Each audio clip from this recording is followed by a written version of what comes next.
सेठ से लक्ष्मी जी रूठ गईं और जाते जाते बोली, मैं यहाँ से जा रही हूँ, अब मेरी जगह नुकसान आएगा, तैयार रहना। और अगर तुम मुझसे जाते जाते कुछ मांगना चाहते हो तो बोलो। सेठ बहुत समझदार था। उसने बड़ी विनम्रता से हाथ जोड़कर कहा, माता, अगर नुकसान आना है तो आने दीजिए, बस मुझे एक वरदान दीजिए कि मेरे परिवार में हमेशा सुख और शांति बनी रहे। लक्ष्मी जी मुस्कुराईं, तथास्तु कहा और वहां से चली गईं। उस सेठ की 4 बहुएं थीं। कुछ दिनों बाद सबसे छोटी बहू रसोई में खिचड़ी बना रही थी। उसने खिचड़ी में नमक डाला और फिर किसी काम में व्यस्त हो गई। थोड़ी देर बाद दूसरी बहू रसोई में आई। उसने खिचड़ी को बिना चखे ही उसमें और नमक डाल दिया और अपने काम में लग गई। फिर तीसरी बहू आई, उसने भी बिना चखे नमक डाल दिया और चली गई। आखिर में चौथी बहू भी आई, उसने भी यही किया और बिना चखे नमक डालकर अपने काम में लग गई। रात को सबसे पहले सेठ जी खाना खाने बैठे। जैसे ही उन्होंने खिचड़ी का 1 चम्मच मुंह में रखा, उन्हें तुरंत समझ आ गया कि खिचड़ी में बहुत ज्यादा नमक है।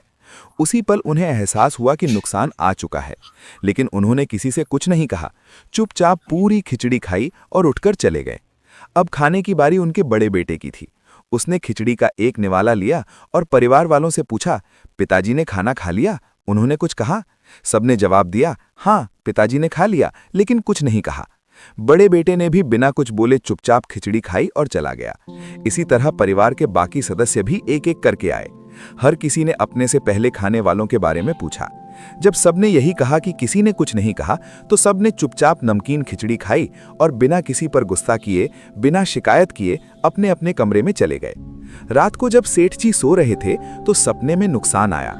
वो हाथ जोड़कर बोला, भाई, मैं यहाँ से जा रहा हूँ, मैं इस घर में नहीं रह सकता।